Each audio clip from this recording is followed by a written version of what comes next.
Dalam Quran kata manusia disebut dengan kata al-insan. Kata al-insan adalah makhluk spiritual. Makhluk spiritual ini adalah bagaimana dia memenuhi kebutuhan jiwanya bisa bersih. Maka hari demi hari adalah bagaimana dia bertakarub kepada Allah Subhanahu wa taala. Kita baca dalam surat Al-Insyiqaq ayat yang ke-6. Ya ayyuhal insan innaka kadihun ila rabbik kadhan famulaki. Wahai sekalian manusia, makhluk spiritual, sesungguhnya makhluk spiritual ini bekerja keras untuk menuju Tuhan mereka, maka kelak mereka akan menemui dengan Tuhan mereka itu. Jadi kalau kita bicara tentang al-insan, itu adalah makhluk spiritual. Dia tidak akan mungkin hidup di dunia ini, tidak akan puas kecuali bagaimana dia terus mendekatkan diri kepada Allah.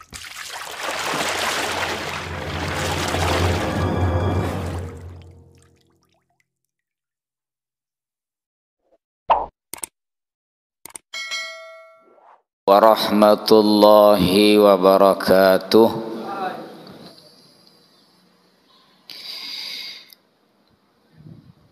Alhamdulillahi rabbil alamin.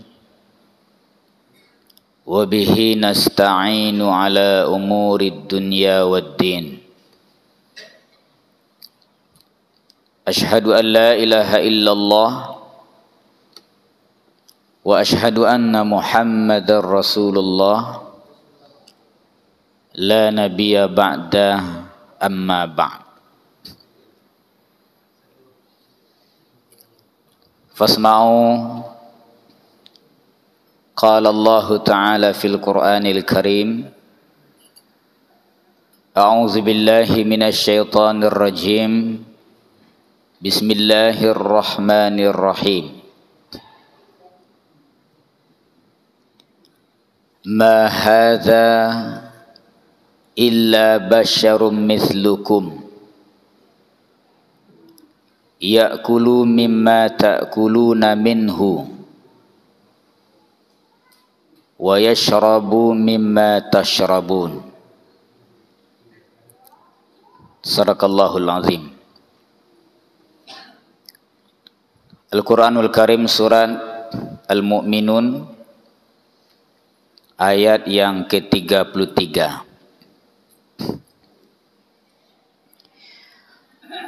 Bapak-bapak, ibu-ibu, kaum muslimin dan kaum muslimat jemaah salat zuhur rahimakumullah. Syukur alhamdulillah kita ucapkan kehadirat Allah Subhanahu wa taala atas limpahan rahmat dan nikmat yang masih diberikan kepada kita sampai saat ini. Salawat dan salam semoga tercurah buat Nabi junjungan, yakni Nabi besar Muhammad sallallahu alaihi wasallam, dengan mengucapkan Allahumma salli wa sallim ala nabiyyina Muhammad wa ala alihi wa sahbihi ajma'in. Bapak-bapak, ibu-ibu, kaum muslimin dan kaum muslimat rahimakumullah.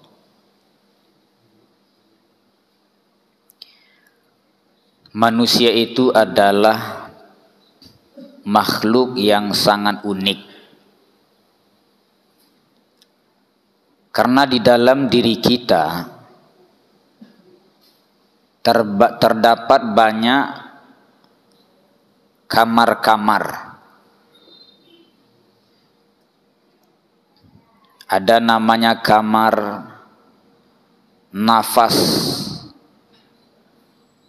ada namanya kamar ruh, ada namanya kamar akal, dan ada juga namanya kamar kalbu atau hati. Keseluruhan ini ada di dalam diri umat manusia. Antara satu dengan yang lain memiliki tupoksi kerja mereka masing-masing. Akal tentu fungsinya berbeda dengan hati. Hati bekerja itu dalam rangka meyakini apa yang tidak masuk di dalam logika akal. Ketika sesuatu yang dikerjakan oleh akal, hati harus berhenti berbuat. Jadi setiap kamar-kamar yang ada di dalam diri manusia itu harus bekerja menurut fungsinya masing-masing. Inilah yang menyebabkan kita sebagai makhluk yang bernama manusia sebagai makhluk yang sangat unik.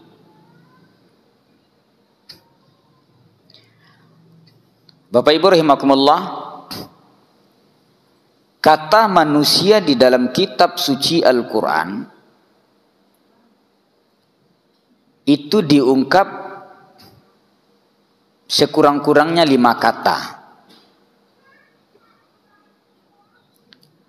Yang pertama dengan kata bashar, yang kedua dengan kata annas, yang ketiga dan keempat kata Bani Adam atau zurriyati Adam. Sementara yang kelima adalah kata al-insan.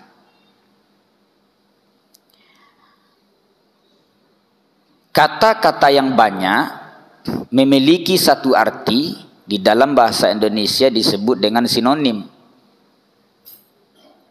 Tetapi di dalam kitab suci Al-Quran tidak ada yang disebut dengan sinonimitas.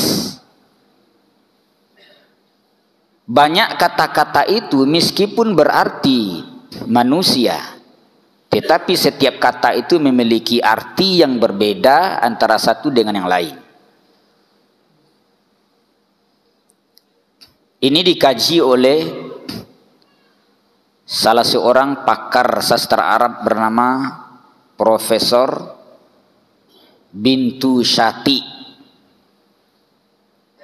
seorang pakar dalam sastra Arab kelahiran Mesir. Dia menjadi guru besar terutama mengkaji dalam hal ini. Dia mengatakan bahwa kata-kata yang disebutkan tadi itu tidak sama artinya. Tetapi fungsi dari kata-kata itu memiliki arti yang spesifik, berbeda satu dengan yang lain. Nah, mari kita lihat Bapak Ibu sekalian, dari mana letak perbedaannya? Menunjukkan bahwa kita sebagai makhluk yang unik. Pertama, kata bashar itu disebut dalam Quran lebih kurang 36 kali. Salah satu ayat yang berbicara tentang kata bashar ini adalah terdapat di dalam surat Al-Mu'minun ayat yang ke-33. A'udzubillahi minasyaitonir rajim. Ma hadza illa basyarum mithlukum. Ya'kulu mimma ta'kuluna minhu wa yashrabu mimma tashrabun. Orang ini tiada lain, hanyalah manusia sebagaimana kalian. Dia makan apa yang kalian makan dan dia minum dari apa yang kalian minum. Jadi kata Profesor Bintu Syati ini, ketika Al-Quran berbicara mempergunakan kata bashar, itu menunjukkan bahwa kedudukan manusia sebagai makhluk fisikal. Fisikal itu adalah makhluk yang memenuhi kebutuhan fisik, fisikal biologis.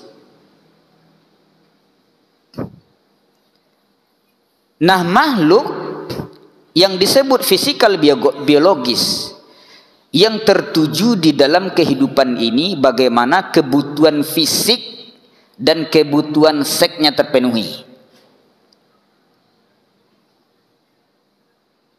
Jadi di dunia ini Pak Ibu sekalian, tidak ada manusia yang tidak makan, tidak ada manusia yang tidak minum,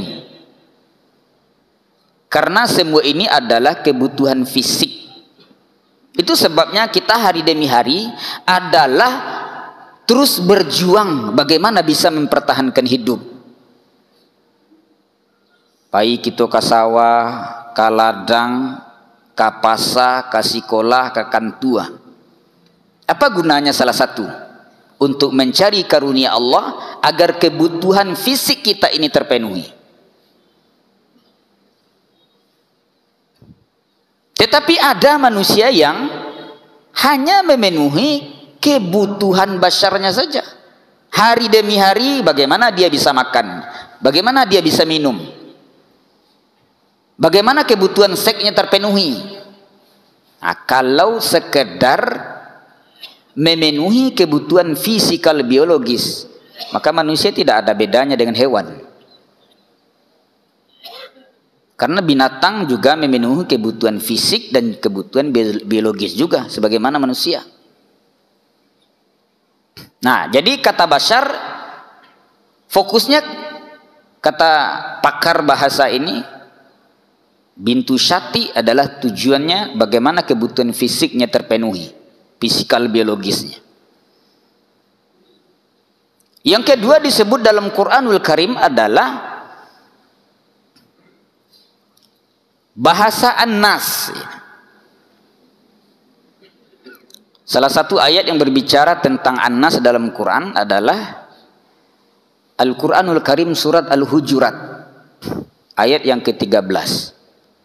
A'udzubillahi minasyaitonirrajim. Ya ayyuhan nas, inna khalaqnakum min dzakari wa untha wa ja'alnakum syu'uban wa qabaila lita'arafu.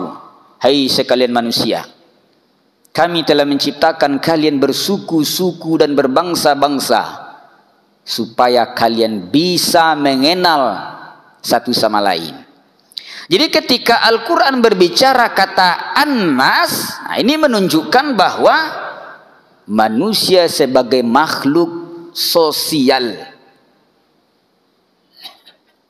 Bapak Ibu sekalian, kita ini tidak akan bisa hidup tanpa bantuan orang lain.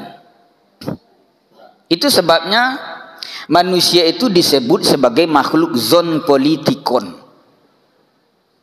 Tidak akan mungkin manusia bisa hidup sendirian saja kalau tanpa ada bantuan dari orang lain. Oleh karena itu ayat ini menyampaikan kepada kita adalah bahwa manusia itu berkelompok, bersuku-suku, berbangsa-bangsa. Apa tujuannya? Supaya kalian bisa menjalin komunikasi sosial satu sama lain. Kebaikan hidup seseorang Bapak Ibu sekalian ketika dia diterima dalam kehidupan masyarakatnya. Sejelek-jelek manusia ketika masyarakat tidak menerimanya dalam kehidupan sosialnya. Maka orang paling babayo dikucilkan dari masyarakat sosialnya, dibuang maksudnya. Nah, orang yang memiliki tipe yang disebutkan dalam Quran An-Nas ini adalah orang yang tidak ingin dia hanya sendirian saja setiap hari. Perlu berkumpul, perlu mengece, perlu bekerja sama, perlu bergotong royong. Tapi memang ada yang orang menghindar dari sifat sosialnya. Asuko nyidik seorang-seorang saja, nak berkumpul-kumpul itu. Udahlah gotong royong di rumahnya lalu jo itu. Disuruh rapi nak pernah tibo. Bahkan sudah bertahun-tahun tinggal di perumahan, anda tahunya jo tetangganya masing-masing. Ini tidak cenderung dalam kehidupan bersosial. Bapak Ibu sekalian, semakin besar kita menjalin hubungan sosial kita dengan manusia, maka semakin panjanglah umur umat manusia itu. Bukankah Rasulullah SAW amal sosialnya lebih banyak daripada amal keseharian pribadinya? Makanya Rasulullah melaksanakan haji itu hanya sekali. Tidak ada Rasulullah itu hajinya sampai 3 kali, 4 kali. Ini menunjukkan bahwa amalan sosial Rasulullah itu lebih banyak bermasyarakat daripada internal untuk amal-amal sosial, amal-amal untuk pribadinya sendiri. Nah, kemudian yang ketiga disebut dalam Quran adalah Bani Adam atau juga zurriyati Adam. Itu disebutkan dalam Quran surat Al-Baqarah ayat yang ke-31. Wa 'allama Adam al-asma'a kullaha. Jadi kata Profesor Bintu Syati ini, ketika Al-Quran berbicara mempergunakan Bani Adam, zurriyati Adam, ini menunjukkan bahwa Al-Quran berbicara sebagai sosok manusia intelektual. Jadi intelektual, akal, terus belajar. Ini sosok Bani Adam. Jadi mereka tidak akan pernah senang hidup ini kalau tidak belajar, dan belajar. Makanya orang yang kalau memiliki tipe Bani Adam, makhluk intelektual, dia akan terus sepanjang hidup mencari ilmu. Di mado pengajiannya tibosinan. Karena konsep menuntut ilmu itu bukan ilmu diantarkan kepadanya. Al-ilmu yu'ta wa la ya'ti. Ilmu itu harus didatangi, dicari. Innamal ilmu bita'allum. Nah, ini kata Imam Syafi'i. Ilmu tidak akan mungkin diperdapat oleh seseorang kecuali dia dengan belajar. Tidak akan mungkin ilmu langsung turun dari langit ke kepala manusia, langsung dia cerdas. Tidak mungkin. Segala sesuatu ada sekolahnya. Manggale di pasar itu ada sekolahnya. Membuat baju ada sekolahnya. Membuat peci ada sekolahnya. Membuat lepiak ada sekolahnya. Membuat musajik ada sekolahnya. Nah, setiap manusia semakin banyak ilmunya, maka akan semakin mudah hidupnya. Maka orang berilmu itu Pak Ibu sekalian tidak pernah berhenti belajar. Oh, awak kinilah tua, lagaye umur 63, kepala lo beban. Tidak ada batas menuntut ilmu. Utulubul ilm minal mahdi ilal lahdi. Konsep menuntut ilmu itu dari ayunan sampai dia mati. Maka orang yang berilmu itu akan terus belajar, mendengar dan membaca. Sukunya membaca. Maka kalau kita pergi ke rumah orang berilmu, banyak buku di rumahnya. Bapak Ibu, saya pernah kuliah dulu dengan almarhum Profesor Nasrun Harun. Itu berapa banyak buku di rumahnya? Lebih dari 1 ton. Baru profesornya. Aku awak kadang-kadang buku 10 buah, ciek 2. Setiap ceramah aku berfatwa tarui. Kemudian kurang kau nak do nabana do. Awak saya nabana tarui. Dulu orang begitu Pak. Tak do nabana orang kau nyoro Indonesia nabana itu. Padahal backgroundnya bukan background orang beragama. Buku 2 buah di rumah itu. Nah, yang terakhir Bapak Ibu sekalian, dalam Quran kata manusia disebut dengan kata al-insan. Kata al-insan adalah makhluk spiritual. Makhluk spiritual ini adalah bagaimana dia memenuhi kebutuhan jiwanya bisa bersih. Maka hari demi hari adalah bagaimana dia bertakarub kepada Allah Subhanahu wa taala. Kita baca dalam surat Al-Insyiqaq ayat yang ke-6. Ya ayyuhal insan innaka kadihun ila rabbik kadhan famulaki. Wahai sekalian manusia, makhluk spiritual, sesungguhnya makhluk spiritual ini bekerja keras untuk menuju Tuhan mereka, maka kelak mereka akan menemui dengan Tuhan mereka itu. Jadi kalau kita bicara tentang al-insan, itu adalah makhluk spiritual. Dia tidak akan mungkin hidup di dunia ini, tidak akan puas kecuali bagaimana dia terus mendekatkan diri kepada Allah.